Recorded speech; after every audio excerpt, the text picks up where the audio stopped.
মুখিয়া গাঁও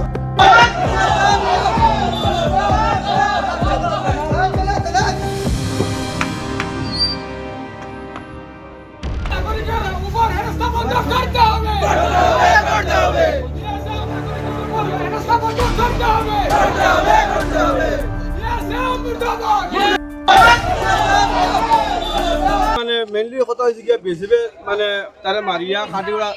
ইয়ত লিয়া গেছিল হসপিটাল কিন্তু কোনো ধরনের ট্রিটমেন্ট হয়েছে না কিছু না পরে আমরা যতক্ষণ শুনছি শোনা কথা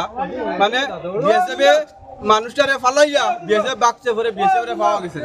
তখন এরপরে তার দুজন গার্জিয়ান আছে লইয়া গেছে মেডিকেল যাওয়ার পরে যাওয়ার মনে হয় 5 মিনিট 10 মিনিট পরে বোধহয় মারা গেছে মারা যাওয়ার পরে এখন মনে তো মেডিকেল ফালাইলে আছে কোনো ধরনের কিছু নাই তার মানে কোনো ধরনের এখন আমরা ইয়ে পাই না এখন আমরা এলাকার পক্ষ থাকিয়া আমরা বৃহত্তর আন্দোলন করবো যে বিএসএফে কিতার লাগিয়া মেইন রোডের মাঝে এই নিরীহ মানুষে মারতো মারিয়া নিয়ে টানাত ফালাইতো হসপিটাল ফালাইয়া তারা বাঁকতো কেনে